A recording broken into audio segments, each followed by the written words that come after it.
Noches, mis queridos viajeros del conocimiento, amigos de Euclides, de Pitágoras, de Eratóstenes, de Berenice, de Tales, de Mileto, todos los geniales constructores de la geometría. Bienvenidos a esta charla, que es otro viaje por el mundo maravilloso de la geometría, recordando frases de los maestros antiguos, como es arriba es abajo. La geometría fue una herramienta poderosísima que se utilizó para calcular distancias de los planetas, basados básicamente en principios tan sencillos como la semejanza de triángulos. Los principios de Tales de Mileto, a través de la semejanza de triángulos, casi que abriendo el camino de la trigonometría, fueron geniales. Vemos el paso por la pirámide, la grande de Egipto, cuando fue llamado por el faraón a que resolviera un problema que los tenía atormentados hace mucho tiempo. ¿Cuál era la altura de la gran pirámide? La solución pues no era fácil. El hombre se le ocurrió algo muy interesante. Utilizó un bastón y su sombra a determinada hora del día. Utilizó H, que nos ayuda a contar la distancia y la altura de la pirámide, y la sombra de esa pirámide. Entonces hizo algo muy sencillo.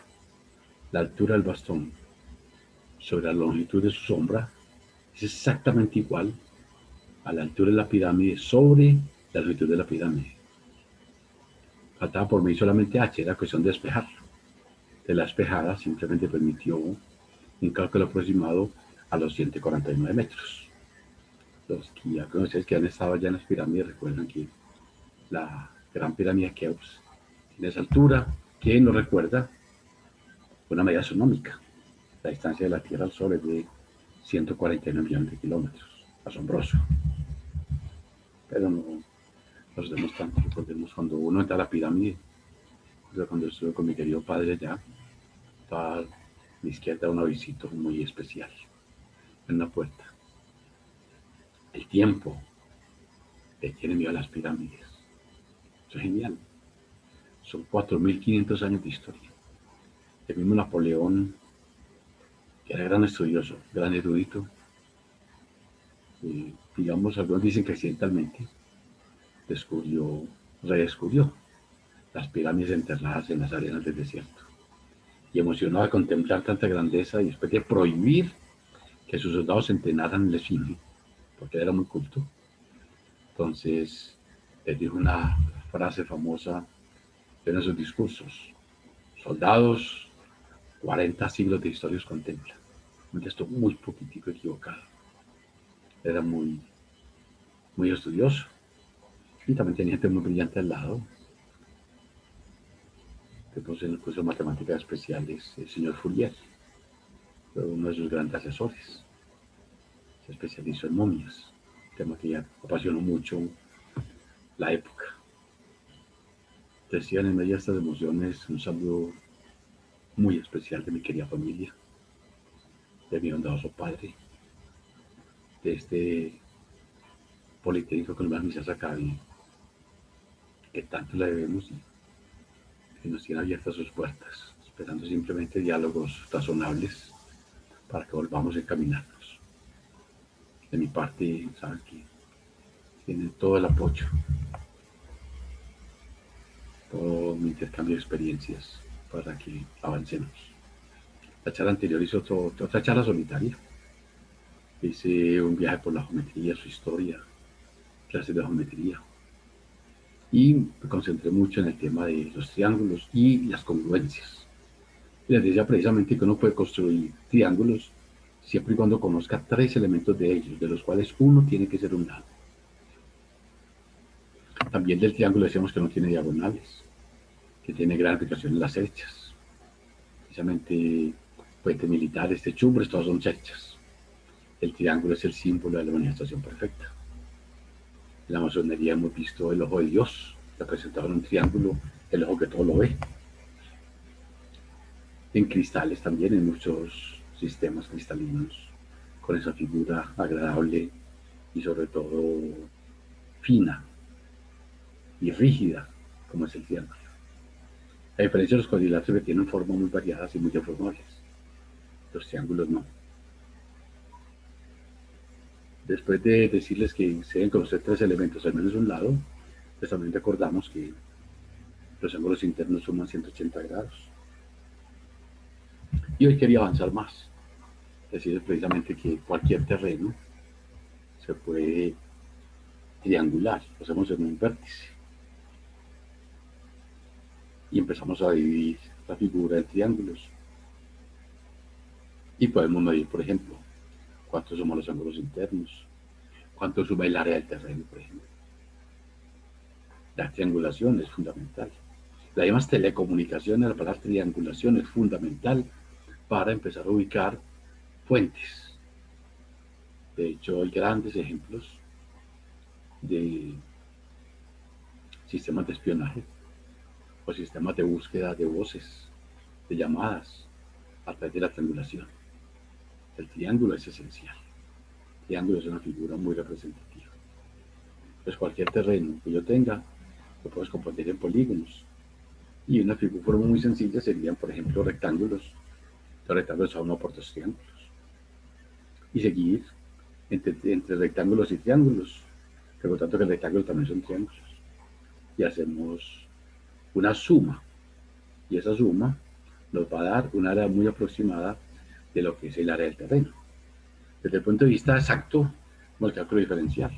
Si uno conoce la forma matemática de una curva, puede saber el área que está debajo. Varios trucos. Uno, partiéndolo en triángulos, partiéndolo en rectángulos, en trapecios y luego sumando. Mientras más pequeña sea la base, obviamente tendremos más precisión. Y yo puedo sumar todos los rectángulos son triángulos que encuentro, y mientras más delgados, pues más precisión. Y esa sumatoria se convierte en una integral definida. Integral, por ejemplo, entre x igual a y x igual a b de cualquier figura, podemos f de x con respecto a x. Eso nos da el valor exacto del área buscada. Hoy en día, pues podemos modelar cualquier terreno.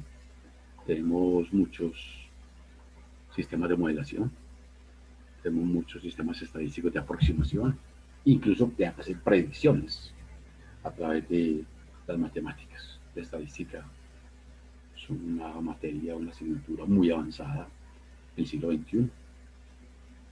Y no solamente esa materia, tenemos otros cursos muy avanzados que hablamos de programación lineal, toma de decisiones, podemos ir avanzando.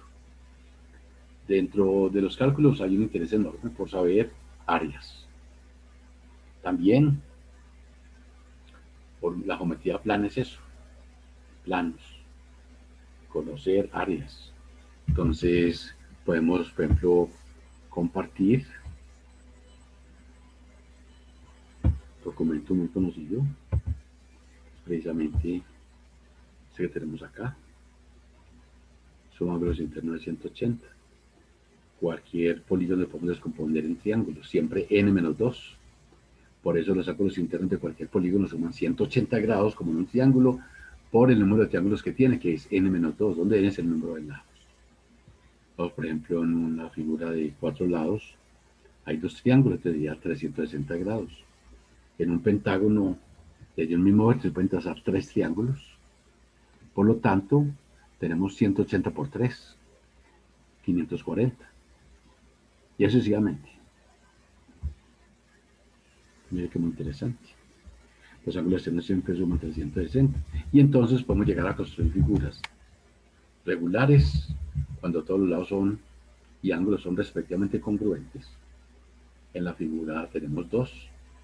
Una figura interna, que es un área inscrita o una circunferencia. Y la figura de la derecha es un polígono circunscrito, o sea, por fuera de la circunferencia. De nuevo, podemos triangular. Ahí podemos utilizar perfectamente la geometría, podemos utilizar la trigonometría o combinarlas. Tanto que la palabra apotema es precisamente de la altura de cualquier triángulo, o sea, la perpendicular trazada desde el centro, ese C, hasta el punto medio de un lado, perpendicular. Entonces ahí tenemos entonces ¿Cuánto es el área de ese polígono? Simplemente calculamos el área de un triángulo y multiplicamos 1, 2, 3, 4 y 5 veces. Es muy sencillo, pues la palabra triangular es mágica. Los ángulos externos tenemos que siempre suman 360. Y habrían distintas formas de construir. Ahí precisamente hay una combinación especial, precisamente uno utilizando instrumentos y otro utilizando trigonometría de funciones seno y coseno. Ahí la pueden justificar. Tenemos los cuadratos más conocidos, dos diagonales, 360 grados ángulos internos, 360 ángulos externos, figuras planas, polígonos, figuras planas. Conocidos, términos. La palabra área, que es la medida de la superficie. La figura elemental es un rectángulo base por altura y un triángulo es la mitad de un rectángulo, base por altura sobre 2. Vemos los paralelogramos, que son todos los cuatro lados respectivamente paralelos. Después se podrá demostrar que son respectivamente congruentes. Ponemos en la figura AB y MP, fuera de ser paralelos, también son congruentes. Y los lados AM y los lados PB son respectivamente paralelos y congruentes. Y los ángulos opuestos, como sería por ejemplo el ángulo AMP y el ángulo ABP, también son congruentes. ¿Qué es un cuadrado? Es el único polígono regular. O sea, lados y ángulos respectivamente congruentes. Rombo es el cuadrilátero equilátero. Quiere decir todos sus lados congruentes. No dice absolutamente nada de los ángulos. Por aparte se puede mostrar que el hexagonal se cortan perpendicularmente. El trapecio se caracteriza por tener dos bases paralelas. Y si los dos lados no paralelos son congruentes, es un triángulo, es un trapecio isósceles, que ha gustado mucho. De una serie de ejercicios. Sería básicamente lo que podemos rememorar de la geometría plana. Menor camino entre dos puntos, segmento de recta que los une. Dos puntos, determina una recta y solo una. Un punto, pasan infinitas rectas. Tres puntos no colineales, determinan un plano y solo uno. Cuatro puntos, no determinan con certeza nada. Puede ser que nos den un plano, puede ser que no nos den el plano. Entonces, garantizamos tres puntos no colineales, garantizamos tener un plano. Por eso los trípodes son la precisión en todos los equipos de ingeniería, porque siempre tres puntos no colineales van a determinar un plano y solo uno. Entonces es el máximo equilibrio que tenemos. Aunque en las cábalas el rectángulo, el cuadrado, por ejemplo, solo es el símbolo de la solidez, que representa precisamente el cuadrado. Pero la gran rigidez y la gran estabilidad lo tenemos a partir de tres puntos no colineales, que es el triángulo. Ahora, sabemos que por un punto exterior a una recta se pueden trazar una paralela a ella y solo una, siempre y cuando estemos en un plano. Estamos en el espacio, tenemos infinitas soluciones, infinitas rectas que no cortan a la otra, y es precisamente lo que llamamos como un cisma en la geometría. Para ir al espacio, les he dicho muchas veces, es imposible pensar en líneas rectas. La luna está moviendo, la Tierra está moviendo, el Sol se está moviendo. Pero los viajes espaciales tenemos que hacerlos precisamente buscando los momentos en los cuales los planetas están más cerca unos de otros.